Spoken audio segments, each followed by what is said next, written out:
Today I'm going to discuss this one aspect of four-footed Judaism that Steven Spielberg, does a really heartwarming job of describing, and one that if fundamentalist religious people um, were not so adamant about creationism, could incorporate into their spirituality so to not be so hostile towards evolution.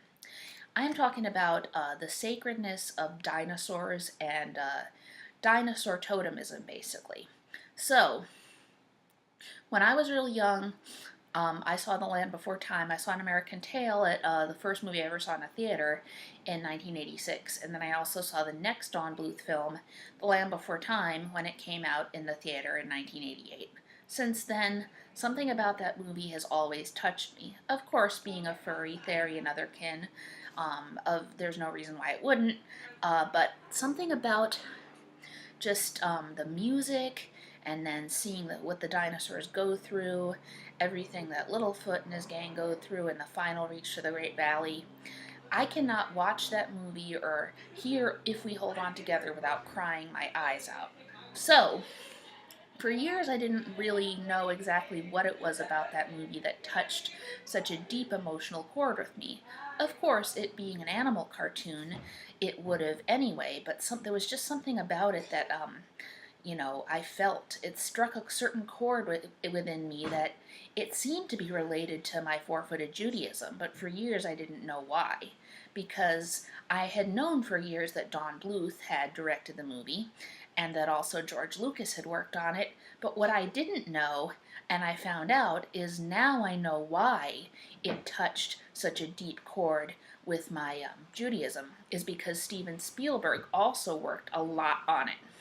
So, Steven Spielberg, I noticed, has this special connection to dinosaurs, and even though some people would say that ancient people had no idea that dinosaurs and other prehistoric animals existed, although that's not entirely true, I'll get into that later in the video, even then, there is no reason why animals and plants and other things discovered by science cannot be part of spirituality as well. I agree with Albert Einstein, my great brother in both Judaism and autism, and that, science without religion is blind. No, science without religion is lame, religion without science is blind. I respect your choice to be an atheist or an agnostic, but I personally kind of find it sad if somebody says, oh, science and rational stuff is good enough. Look how fascinating science is. Why do you need any pseudoscience? I find that pretty sad and pretty terrifying, since that would mean no afterlife, and also just the absence of any spirits, of any, mythical creatures, or of any magic or dreams or wonder in the world. I would find that pretty sad. As cool as the physical world is, I don't think that's enough, and I don't think that the supernatural or something other than the physical does not exist. So, with dinosaurs, Steven Spielberg was heavily involved with Don Bluth and George Lucas in the creation of The Land Before Time, because he always had this fascination for dinosaurs, and he is a very spiritual Jew. He also, later on in the 90s, when he went on to make Jurassic Park, his passion to create Jurassic Park was, as I found out, quite related to his work on The Land Before Time. When he worked on the dinosaur cartoon The Land Before Time, they gave him a real idea. It inspired him to create his own live-action movie, and then which turned into an awesome franchise with tons of merch about dinosaurs. So, I'll explain the spiritual aspect of dinosaurs, and one thing that fits in with science that really touches my heart. And it can fit in not only with Judaism, but it's also a very Christian type analogy, as I'll tell you. Now, as most people know by now, dinosaurs actually did not go extinct, but they evolved into birds, and birds technically are dinosaurs. They're not just related to dinosaurs, they are dinosaurs. Crocodiles and alligators are closely related to dinosaurs, but they are not birds, and the ancient reptilian dinosaurs were not actually birds, they were reptiles, but those reptilian dinosaurs turned into birds. They turned from reptiles into birds, and birds are dinosaurs. So, now, I interpret the whole what happened with the many different extinctions of dinosaurs, and in spite of what pop culture might say, there was not just one dinosaur extinction, there were several dinosaur extinctions, and the K2 Cretaceous extinction was the last one that ended the reptilian dinosaurs. So, the way I see it, I interpret it as that God um, created dinosaurs, and he created the Triassic, the Jurassic, the Cretaceous. I'm not sure exactly how many ages went and gone exactly, because I think there are, before humans are causing this massive, horrible ecological crisis, there were 5 extinctions in Earth's history. Now, this also, I'm going to just bring up why I really do not like certain religious people who say, oh, climate change is here, because obviously with the way the weather is, there's no way you can deny that it's there. They'll say, though, oh, that's God's plan, it's supposed to happen. Humans didn't cause it, it's just how nature works. No. If God actually caused it, it would have taken millions of years to happen. Every other extinction, the 5 other extinctions, did not just start within several years, within like half a century, like the way the human-caused 6th extinction is happening. They happened over the course of millions of years. So, if it was nature, if it was God, and it was meant to happen, if it was ordained by God to happen, this current ecological crisis, it would be taking millions of years, but because humans are playing God and thinking that they are the most important animal made in God's image, it's taken only since the 40s and 50s, since the Industrial Revolution actually, it's taken like a century and only like 100 years to get this bad. So, it is caused by humans, and God does not like that. God is horrified and sad at what humans are doing. So, about the 5 extinctions that God actually caused. According to what I've always felt, only God has the right to end the life of a species or not. Genocide is a crime. It is if humans do it, or if any other species on the planet does it. Only God has the right to render an entire species or race extinct and create a new one. That is the exclusive right of God. So, if humans try to kill off an entire species, that is not okay, because he did not give that right to any of the species he created. He has that right alone. So, with in the Triassic, a few periods in the Jurassic, and maybe a period or two, I don't know, there's like the early Jurassic, late Jurassic, and then the early Cretaceous, late Cretaceous, stuff like that, which I haven't brushed up on. But God had created many different dinosaurs, and he loved his creations. But by, during the times that the dinosaurs were becoming extinct, he told the dinosaurs, look, some of you have had a great run. I will have to clear you out because I plan to make new species. However, what I'll do is I will resurrect you as birds, and as birds, you will be my winged messengers. So, I have talked about how in four-footed Judaism, one of the ways I see God is as a raptor, a bird of prey, an eagle, falcon, hawk, osprey. And birds and their feathers are sacred in four-footed Judaism. Birds are seen as winged envoys to God, as his messengers.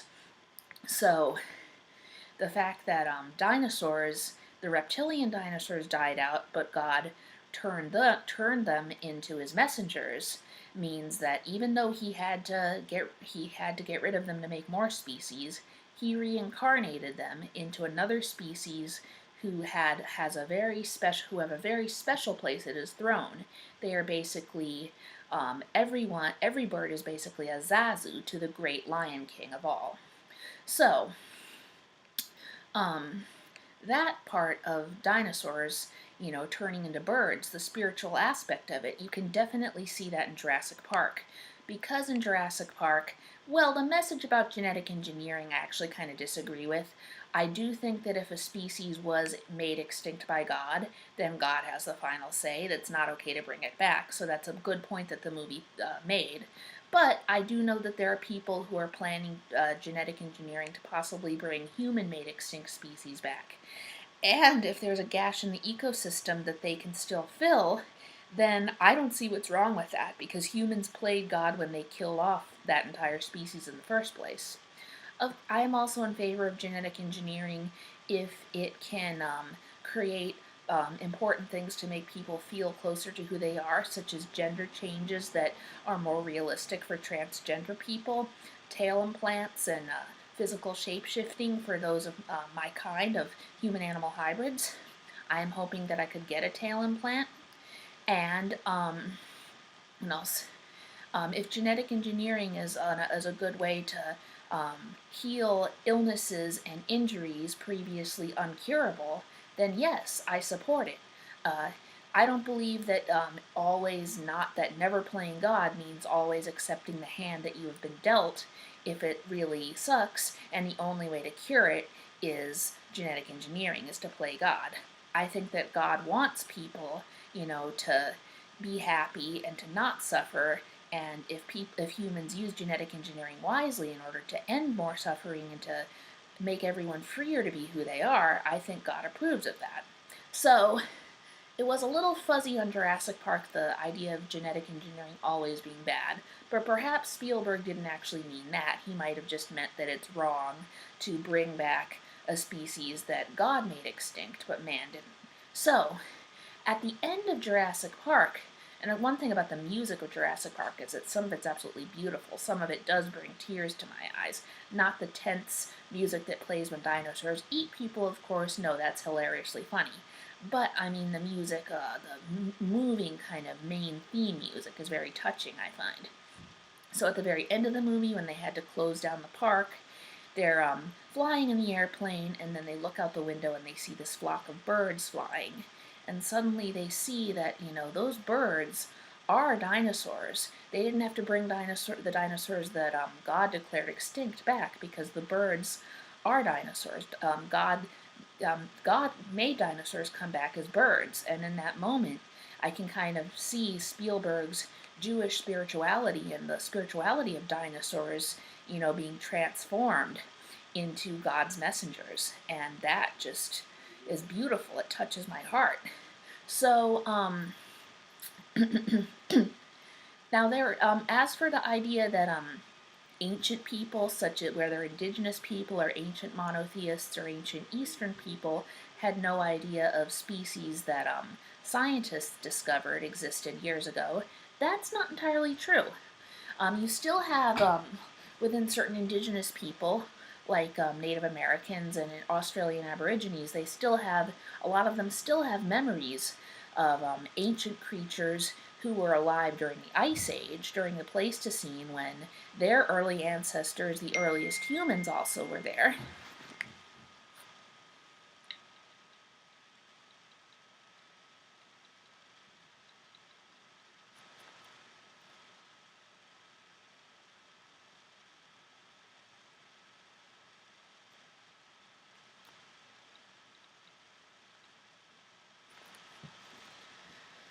Sorry, somebody texted me.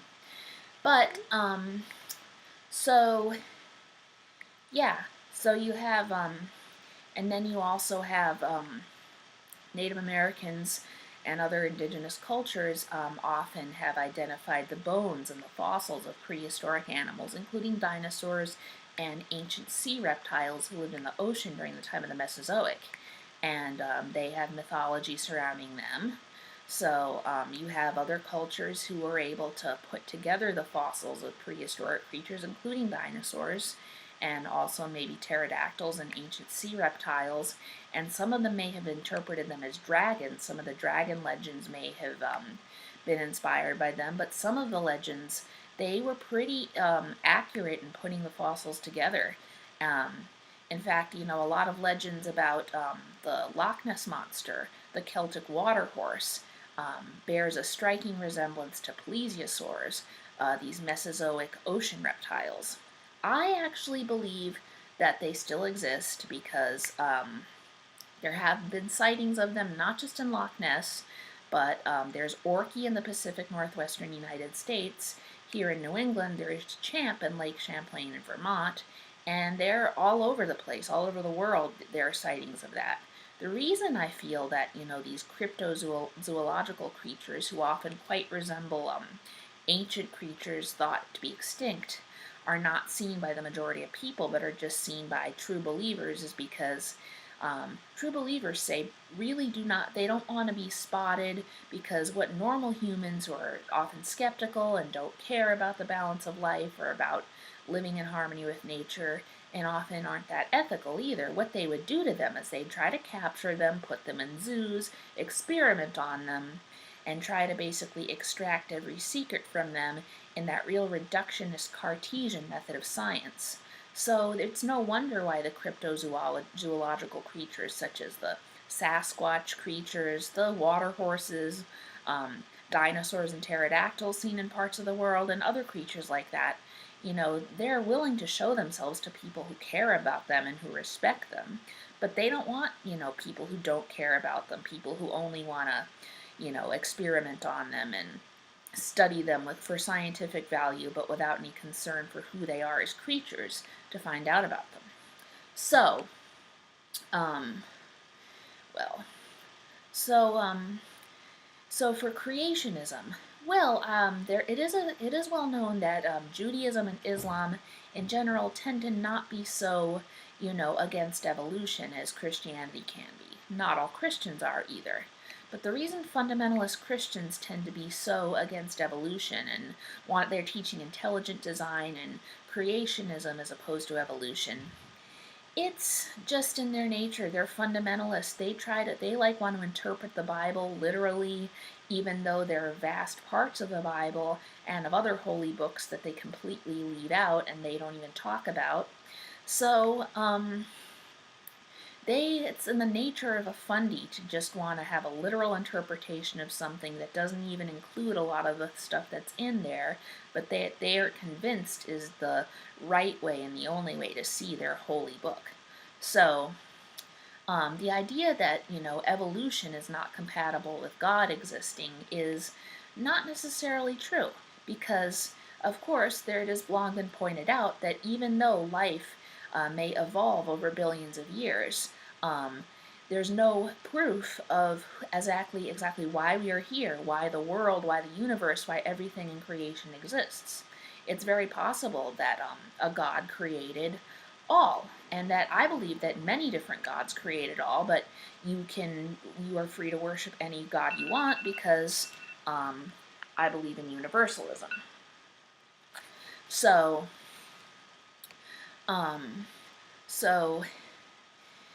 and I choose to worship the four-footed Jewish God and the four-footed Jewish goddess, who I believe are the same God, the male and female sides. So, but not only that, you can even go further in that you can interpret the events that science thinks took place over the course of evolution and sort of see them as acts of God, as spiritual acts. For one thing, if the Big Bang happened, and that's a big if, there's so much that science doesn't even know. So no humans were there when the universe was created, so who knows how the universe was even created. But the theory that the Big Bang happened, that the whole universe was created in a large exploding spiral, many Wiccans have pointed out that the spiral is a sacred Wiccan and pagan symbol, so that could be interpreted as the great goddess and all the gods, spiraling creation into existence, which is a really touching interpretation of, creation too. And again, nobody was even there to witness the creation of the universe. So there is, so that's another thing why people who are militant atheists are also being fundamentalist. If they say they're a militant atheist against all faith because it's all fundamentalist, they're being fundamentalist atheists.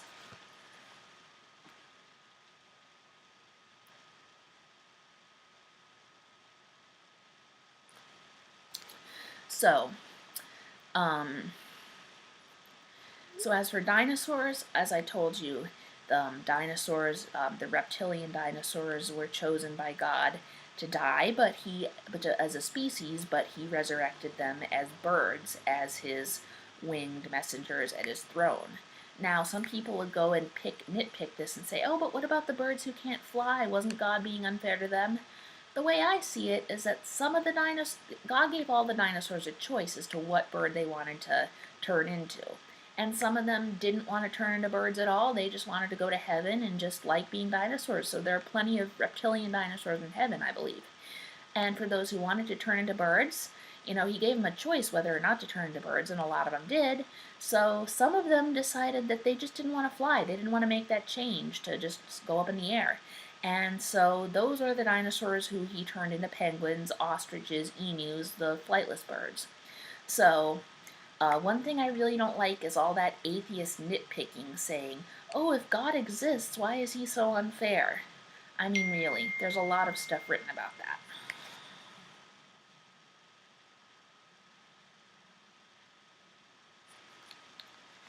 So,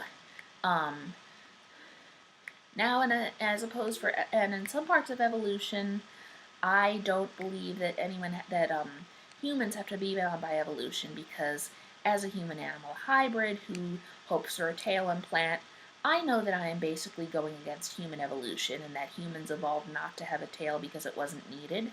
But that's why I say that being part of being a human-animal hybrid, the human part is important, because other animals you probably don't have a sense of wanting to be something other than who they are wanting to have limbs that their species usually lacks. So, to say that you hate all humans as a human-animal hybrid is very hypocritical and not good. It's not going to help, because if you just turned into an animal, say if you wanted a human tail, there's no way that an animal could give you that, only a human could. So, and only a human with advanced knowledge of modern technology and medicine, more modern than they know now. So,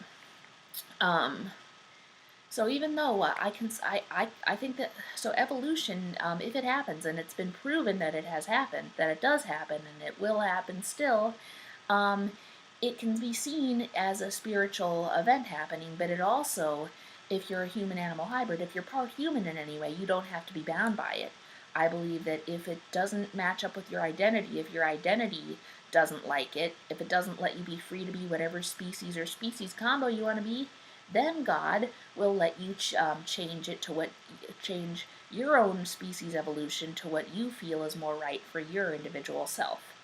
And as long as you don't abuse it and you don't completely screw up the global ecosystem, which humans are already doing, if you don't do something like that, and if you don't decide that you want to be more powerful than God, which you should never do either, if you use the power responsibly, to change your own evolution of your own species so it suits your identity more, then God is okay with that.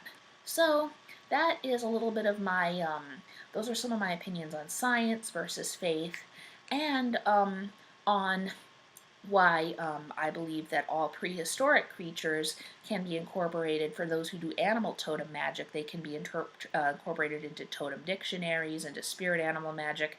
There are plenty of kin, therians, and furries with prehistoric animal kin types or personas. So, yeah, that's cool. So, see you in a little while.